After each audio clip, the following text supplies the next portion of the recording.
Now, I want you to forget anything you may have heard about the old locations, you know. Some people still have a somewhat negative impression of the company. That old restaurant has been survived for quite a while, but I want to reassure you, Fazbear Entertainment is committed to family fun and above all, safety. Spent a small fortune on these new animatronics.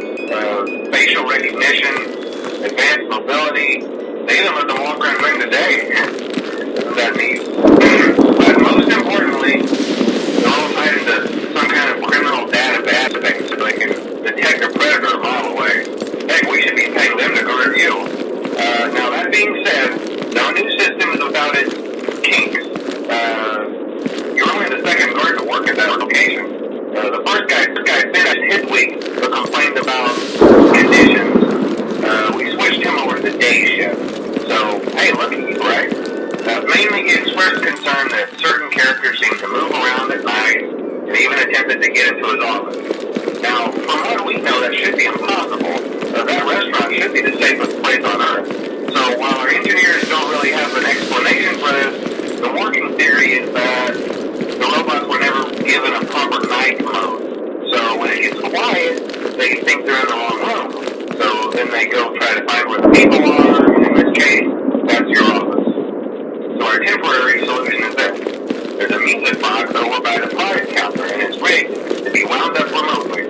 So just every once in a while, I'll switch over to the prize counter video feed and wind it up for a few seconds. It doesn't seem to affect all of the animatronics, but it does affect one of them.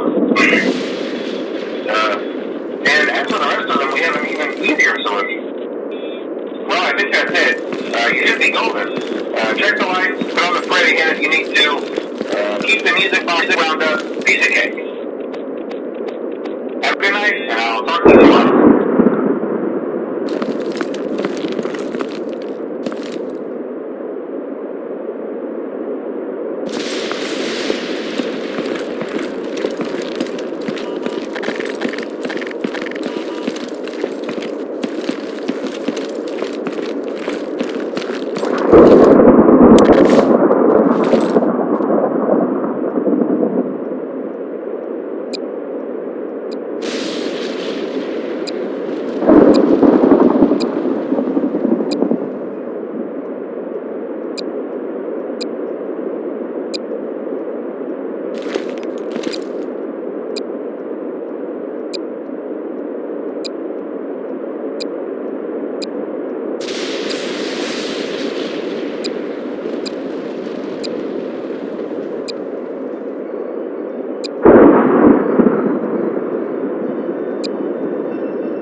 the older models sitting in the back room.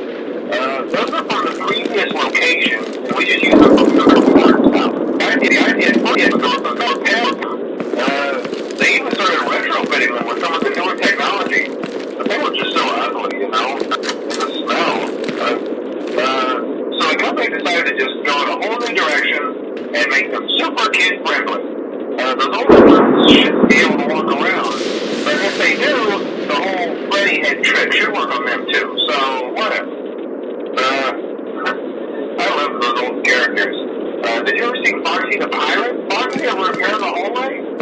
Probably not. I was just curious. Like I said, he was always my favorite. They tried to remake him, they thought the first one was too scary, so they redesigned him to be more kid-friendly instead of in Kids Cove, to keep the toddlers entertained, you know. But kids these days just can't keep their hands to themselves. The staff literally had to put Foxy back together at the end of every shift. Eventually they just stopped trying and left him as some kind of take apart, put back together attraction. Now it's just a mess of parts. I think the employees refer to him as just the mangle. Oh hey, before I go, I wanted to ease your mind about any rumors you might have heard lately. You know these local stories come and go and seldom mean anything. I can personally assure you that whatever is going on out there, however tragic it may be, has nothing to do with our establishment. It's just all rumor and speculation, people trying to make a buck, you know. Our guard during the day has reported nothing unusual, and he's on watch from opening till close. Okay, well anyway, hang in there and I'll talk with you tomorrow.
you wouldn't have any problems. Okay, so just to update you, there's been somewhat of an investigation going on. We may end up having to close for a few days. I don't